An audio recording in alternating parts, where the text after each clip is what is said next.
Centre में बैठा कौन? साइटोन। सर सेंटर में कौन बैठा है? साइटोन बैठा है। अच्छा, साइटोन को क्या क्या कहते हैं सर? साइटोन को सोमा भी कहते हैं। अच्छा, और क्या कहते हैं? और सेल बॉडी भी कहते हैं। अच्छा, ये तीनों नाम किसके हैं? आपके साइटोन के। Cyton, soma, cell body. अब साइटोन और सोमा के पास यहाँ पे क्या है? न्यूक्लियस दिख रहा है आपको। क्या है? न्यूक्लियस है। न्यूक्लियस है इसके पास, ठीक है, सेंटर में बैठा हुआ। और इसके अगल बगल क्या है आपके पास? इसके अगल बगल क्या है आपके पास? साइटोप्लाज्म है। क्या है? साइटोप्लाज्म। अच्छा सर, इसके पास साइटोप्लाज्म है तो क्या इसके पास सेल ऑर्गेनेल्स होंगे? हाँ, इसके पास सेल ऑर्गेनेल्स होंगे। इसके पास सेल ऑर्गेनेल्स होंगे। सेल ऑर्गेनेल्स होंगे। तो अगला आपके पास क्वेश्चन आएगा, अच्छा सर, सेल ऑर्गेनेल्स अगर इसके पास हैं तो क्या न्यूरॉन डिवीजन शो कर सकता है? तो बच्चों इसके पास जो है सेल ऑर्गेनेल्स जरूर होते हैं सारे, लेकिन इसके पास एक नहीं होता जो डिवीजन शो करता है, दैट इज इसकी वजह से डिवीजन होता है, सेंट्रियोल्स। तो इसके पास क्या नहीं है? सेंट्रियोल्स नहीं है।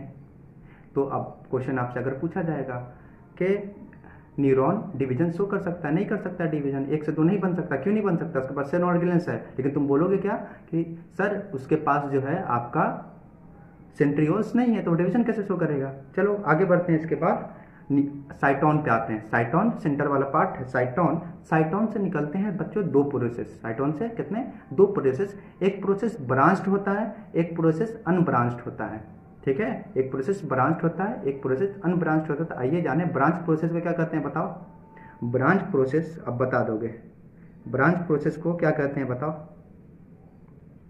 ब्रांच प्रोसेस क्या कहते हैं अब तो बता दोगे इसको कि सर हम लोग इसको डेंड्रॉन्स के नाम से जानते हैं। क्या करते हैं?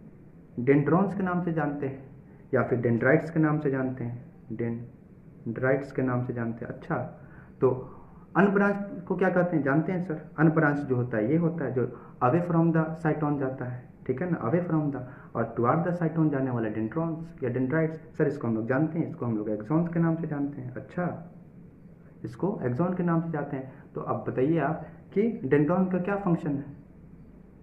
अगर पता है तो पहले कमेंट में लिख दीजिए, इसके बाद आगे का लेक्चर आप देखिएगा। तो डेंड्रॉन का क्या फंक्शन है? जो भी आपका इम्पल्स आ रहा है उसको उठाएगा, इन्फॉर्मेशन को ले आके फेंकेगा आपको कहाँ पे? सेल बॉडी, साइटोन, सोमा एक ही नाम है उसके पास। वो प्रोसेस करेगा इन्फॉर्मेशन को, उसके बाद जो अवे फ्रॉम द साइटोन फेंकेगा। तो अवे फ्रॉम द साइटोन है कौन? एक्सॉन। तो आगे जो है आपका इन्फॉर्मेशन को ट्रांसमिट कौन करेगा? आपका एक्सॉन करेगा। एक्सॉन ट्रांसमिट करेगा आगे, ठीक है। तो क्या हुआ यहाँ पर कि जो इम्पल्स आया उसको उठाया कौन? डेंड्रॉन्स उठा के फेंका। डेंड्रॉन इन्फॉर्मेशन को लिया और उठा के फेंकेगा कहाँ पे? साइटोन। साइटोन में क्या होगा? प्रोसेसिंग होगी। डेंड्रॉन क्या करेगा? इन्फॉर्मेशन को कैरी करेगा, इम्पल्स को, ठीक है। साइटोन क्या करेगा? उसको प्रोसेस करेगा। और उसके बाद एक्सॉन जो है अगला पार्ट वो उसको ट्रांसमिट करेगा आगे, फुर्दर आगे न्यूरॉन के पास करे या फिर किसी मसल्स के पास करे, ठीक है। तो वो आगे वाले लेक्चर में हम लोग जान जाएंगे, ठीक है। आगे चलते हैं। एक्सॉन के आगे वाला पार्ट, अच्छा सर ये तो हम लोग जानते हैं, that is called the axon terminal कहते हैं इसको, या फिर नर्व एंडिंग। क्या कहते हैं सर इसको? Axon terminal. अच्छा ये बताओ, अब एक्सॉन टर्मिनल के पास ये क्या दिख रहा है? गोल सा, ये जो है गोल सा क्या है? यहाँ पे आप कंफ्यूज हो गए तुम लोग। इसको कहते हैं हम लोग सिनेप्टिक नोब। क्या कहते हैं? सिनेप्टिक नोब कहते हैं इसको हम लोग, सिनेप्टिक नोब। अच्छा, सिनेप्टिक नोब के पास मालूम है क्या होता है? सिनेप्टिक नोब के पास होते हैं सिनेप्टिक वेसिकल। सिनेप्टिक वेसिकल, अच्छा सर, सिनेप्टिक वेसिकल्स। इसके पास क्या होता है? न्यूरोट्रांसमीटर। अच्छा सर हमको मालूम था न्यूरॉन के पास जो है पीछे वाले पार्ट में जो है न्यूरोट्रांसमीटर होता है। आज आप लोग जान गए न्यूरोट्रांसमीटर जो है कहाँ पे होता है? सिनेप्टिक वेसिकल्स में होता है। क्या होता है? न्यूरोट्रांसमीटर। अब आपके सिलेबस में तो न्यूरोट्रांसमीटर का नाम नहीं है, आपके सिलेबस में न्यूरोट्रांसमीटर का नाम नहीं है, फिर भी जानने की इच्छा तो आती है आपको, जानने की इच्छा आती है तो जान लीजिए। एसिटाइल कोलिन होता है, एसिटाइल कोलिन होता है। कभी बोर्ड में नहीं पूछा जाएगा एसिटाइल कोलिन का नाम, क्योंकि एनसीईआरटी में है ही नहीं, वही आता है जो एनसीईआरटी में है। तो आगे बढ़ते हैं बच्चों। तो अभी तक क्या हुआ कि डेंड्रॉन जो है इम्पल्स को उठाता है, डेंड्रॉन इम्पल्स को उठाता है, इन्फॉर्मेशन को उठाता है, साइटोन में भेजता है, साइटोन उसको प्रोसेस करता है, साइटोन उसको प्रोसेस करता है, ठीक है। उसके बाद एक्सॉन उसको आगे फर्दर ट्रांसमिट करता है, एक्सॉन टर्मिनल के पास जाता है उसके पास, और उसके बाद दूसरे न्यूरॉन में कंडक्शन होगा, ठीक है ना, जिसको हम लोग आगे वाले लेक्चर में लेंगे, ठीक है। वहाँ पे सिनेप्सिस आ जाता है, दो न्यूरॉन के बीच के गैप को सिनेप्सिस कहते हैं। तो what happened at synapses between two neuron, NCERT में आपने ये क्वेश्चन देखा होगा, ये बोर्ड में प्रीवियस ईयर क्वेश्चन भी है, तो इसको जो अगले लेक्चर में देखेंगे ऐसा क्या होता है दो न्यूरॉन के बीच में, ठीक है ना, कि एक इलेक्ट्रिकल सिग्नल जो है आपका केमिकल सिग्नल में बदल जाता है, ठीक है। तो अभी जो है इस न्यूरॉन के स्ट्रक्चर को कंप्लीट करते हैं, ठीक है। हमारे सिलेबस में जो न्यूरॉन है वो माइलिनेटेड न्यूरॉन है, 10th के सिलेबस में जो न्यूरॉन है वो माइलिनेटेड न्यूरॉन है। तो अच्छा, न्यूरॉन पे कभी आपने ऐसे देखा होगा स्ट्रक्चर, आपने ऐसा स्ट्रक्चर न्यूरॉन पे कभी देखा होगा। तो इस स्ट्रक्चर, ये स्ट्रक्चर को क्या कहते हैं हम लोग, माइलिन शीट।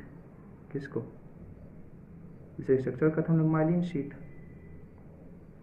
Myelin sheath. अच्छा, तो माइलिन शीट, तो एक बात आप बोलिएगा सर स्ट्रक्चर वगैरह तो नहीं मालूम, लेकिन मुझे मालूम है कि ये माइलिन शीट जो है इंसुलेशन का काम करता है, इंसुलेशन का काम करता है। तो आप ये बताइए कि हमने तो पढ़ा है कि सिग्नल जो है इलेक्ट्रिकल सिग्नल, इलेक्ट्रिक जैसा आता है, इलेक्ट्रिकल सिग्नल आता है, तो यहाँ पे इंसुलेटर लगा हुआ है, तो कंडक्शन कैसे होगा? बात तो वाजिब है आपकी, यहाँ पे इंसुलेटर लगा माइलिन शीट, तो कंडक्शन कैसे होगा? तो आपको एक चीज़ दिख रहा होगा यहाँ पर, ध्यान से देखिए आप, एक चीज़ दिख रहा होगा, ये एक आपका माइलिन शीट, ये एक आपका माइलिन शीट, दोनों माइलिन शीट के बीच के गैप को हम लोग क्या कहते हैं, नोड ऑफ रेनवीर। क्या कहते हैं इसको, नोड ऑफ रेनवीर। अच्छा सर, ये आप हमको क्यों बता रहे हैं? तो क्यों बता रहे हैं? ये सिलेबस में नहीं है, सिलेबस में नहीं है आपके, ना माइलिन शीट है ना आपके के नोड ऑफ रेनवीर है, लेकिन समझने में थोड़ा आसानी होता है, इस वजह से बता रहे हैं। बोर्ड में नहीं आएगा, आराम से स्किप कीजिएगा रिवीजन के समय, ठीक है। तो कंडक्शन, आपने क्या बोला कि इंसुलेटर लगा है वहाँ, कंडक्शन कैसे होगा? कंडक्शन कैसे होगा, यूं जंप कर करके कंडक्शन होगा नोड ऑफ रेनवीर से। अच्छा सर, ठीक है, यहाँ तक हमको समझ में आ गया, यहाँ तक हमको समझ में आ गया।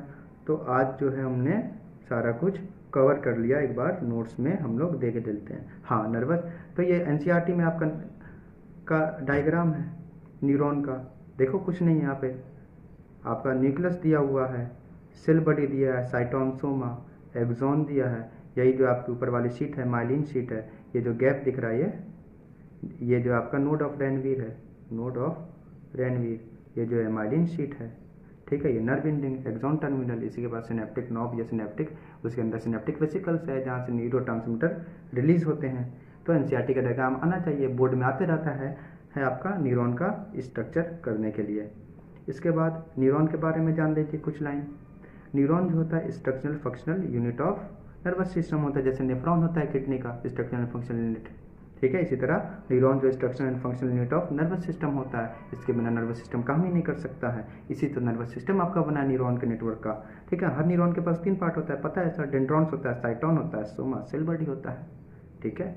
आगे जो है डेंड्राइट्स जो है इम्पल्स को, मालूम है सर, मालूम है, आपने बता दिया है, ठीक है।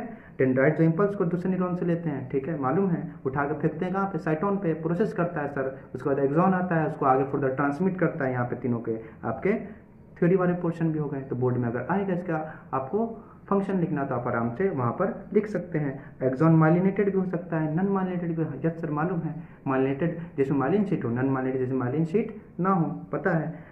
जो ट्रांसमिशन होता है आपका माइलिनेटेड में फास्टर होता है, मालूम है सर, वो जो है जंप कर करके जाता है, तो कंडक्शन जो आपका फास्टर होता है माइलिनेटेड न्यूरॉन्स में। तो आज का लेक्चर बच्चों यहीं पे जो है समाप्त हुआ।